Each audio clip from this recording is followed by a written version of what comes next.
Bismillahirrahmanirrahim. Assalamu alaikum wa rahmatullahi wa barakatuh, ma chère semeuse de khair. Si nous réfléchissons à notre vie et que nous nous jugeons sur nos actions, nous verrons que beaucoup de nos actions n'ont pas d'importance comparées aux grandes actions qui nous rapprochent d'Allah subhanahu wa ta'ala. Certains d'entre nous sont occupés à dormir et manquent la prière de l'aube. Certains sont absorbés par les réseaux sociaux et les vidéos, passant des heures de leur journée et de leur nuit. Certains prennent des photos de tout dans leur vie, leur nourriture, leur boisson, où ils vont, ce qu'ils font chez eux. Ils échangent ces photos, discutent et rient, comme si c'était une nouvelle importante.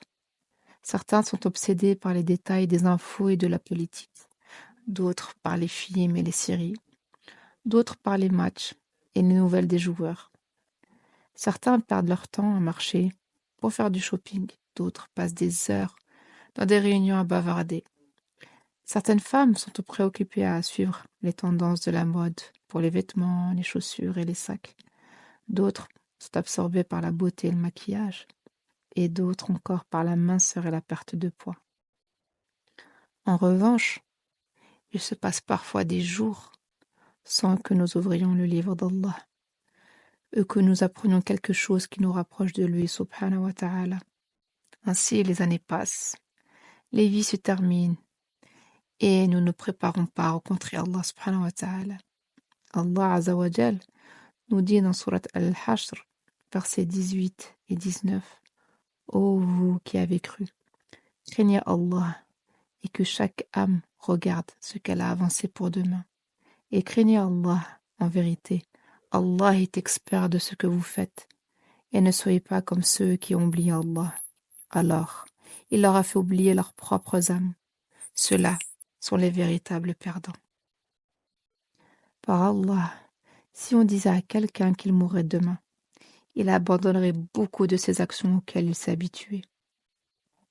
Quel regret pour leur vie que nous avons gâché et les souffles que nous avons négligés. Allah subhanahu wa ta'ala nous dit dans Surat Al-Mu'minun, verset 115, pensiez-vous que nous vous avions créé sans but et que vous ne seriez pas ramenés à nous? Par Allah, demain, nous mordrons nos doigts de regret lorsque le regret ne servira plus à rien. Jusqu'à ce que la mort vienne à l'un d'eux, il dit dans Surat Al-Mu'minun, versets 99 et 100, mon Seigneur, renvoie-moi afin que je puisse faire du bien dans ce que j'ai laissé derrière moi. Non, c'est une parole qu'il dit, et derrière eux, il y a une barrière jusqu'au jour où ils seront ressuscités. Un autre verset, le jour où l'homme se rappellera, et comment le rappel lui profitera-t-il? Et dans Surat Al-Fajr, verset 24, il dira, hélas, si seulement j'avais avancé quelque chose pour ma vie. Le prophète sallallahu alayhi wa sallam a dit, l'une des plus belles qualités de l'islam d'une personne est de laisser ce qui ne la concerne pas. Et c'est le sujet d'aujourd'hui. Tous les musulmans partagent le fondement de la soumission à Allah subhanahu wa ta'ala. Mais il y a des musulmans bienfaisants, pionniers, qui ont atteint cela en laissant ce qui ne les concerne pas dans ce monde, et ont ainsi atteint les plus hauts degrés de la soumission à Allah subhanahu wa ta'ala. L'une des belles qualités de l'islam d'une personne est de laisser ce qui ne la concerne pas. Cela signifie que tu dois abandonner tout ce qui ne te profite pas dans la nécessité de ta religion et de ta vie. Abandonne tout ce qui ne te profite pas auprès d'Allah subhanahu wa ta'ala le jour de sa rencontre. Des choses interdites, détestables et douteuses, et beaucoup de choses permises, de nombreux aliments et boissons, de nombreuses interactions avec les gens et les bavardages. C'est vraiment une grande affaire qui ne se caractérise que par ce qu'Allah subhanahu wa ta'ala a guidé. Al-Hassan al-Basri, rahimahullah, a dit « L'un des signes du détournement d'Allah envers un serviteur est de lui faire perdre son temps dans ce qui ne le concerne pas. Et ne suis pas celui dont nous avons détourné le cœur de notre rappel et qui a suivi ses désirs, et dont l'affaire était une négligence. » Certains compagnons sont entrés chez Abu Dujana, radiallahu anhu, pendant sa maladie, et ils l'ont trouvé joyeux, avec un visage lumineux, subhanallah. Quelle était donc l'action qui lui faisait espérer la miséricorde de son Seigneur? au point que cela se voyait sur son visage joyeux et lumineux. Il a dit à ses compagnons, « Il n'y a pas d'action plus sûre pour moi que 2 qualités. Je ne parle pas de ce qui ne me concerne pas, et mon cœur est pur envers les musulmans. » On a demandé à Luqman, le sage, qu'Allah se satisfait de lui, ce qu'il avait amené à ce niveau. Il a répondu, la véracité dans la parole, l'accomplissement des contrats et le fait de laisser ce qui ne me concerne pas. Ma chère semeuse de khayr, la personne sensée et chanceuse dans cette vie est celle qui s'occupe de ce qui la concerne, de ce qui la profite lorsqu'elle rencontre Allah subhanahu wa ta'ala et abandonne tout ce qui ne lui est pas bénéfique dans sa religion et sa vie mondaine. La vie est courte et les dangers sont grands. Le prophète sallallahu alayhi wa sallam a dit « Attache-toi à ce qui te profite, cherche l'aide d'Allah et ne sois pas impuissant. » Ainsi était notre prophète sallallahu alayhi wa sallam. Il se rappelait Allah en toutes circonstances, priait la nuit jusqu'à ce que ses pieds gonflent. On ne voyait aucun vide dans sa biographie. Quand tu as fini, dévoue-toi et aspire à ton Seigneur. On a demandé à Nafi', le serviteur d'Ibn Omar, ce qu'Ibn Omar faisait chez lui. Il répondit, les ablutions pour chaque prière et le Coran entre elles.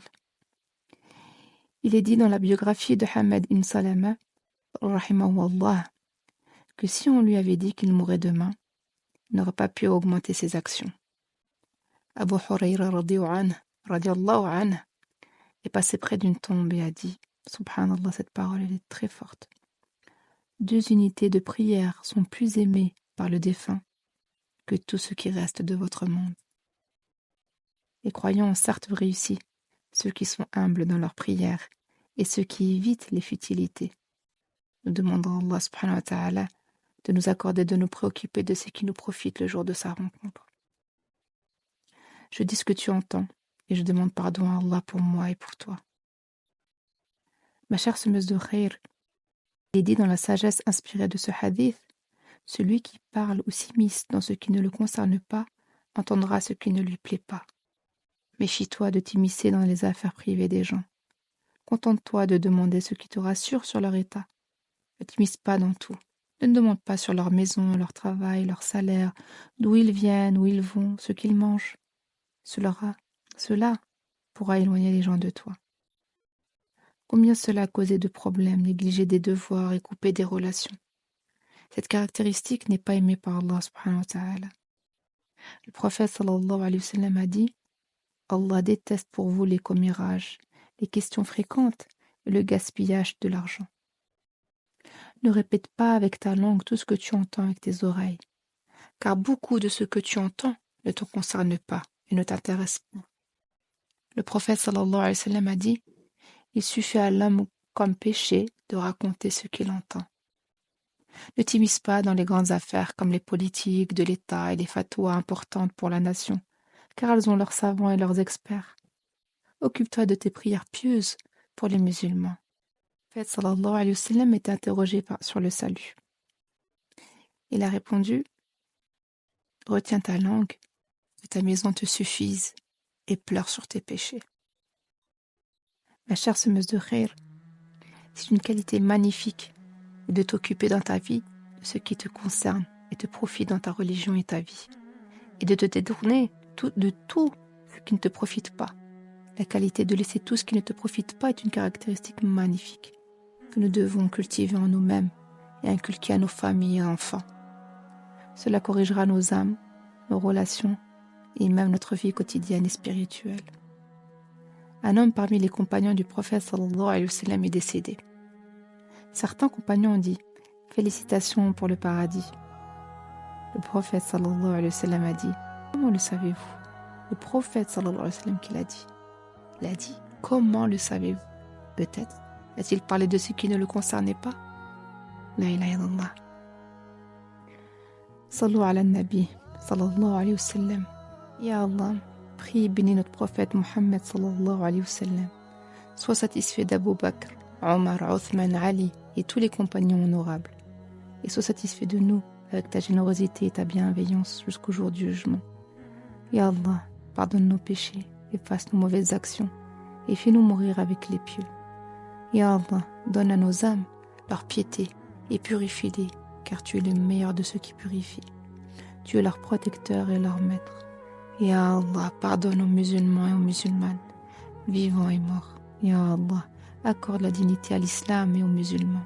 Ya Rahman Rahim, Ya Rabbil Alamin, Ya Hafid, protège-nous dans nos foyers, Ya Allah.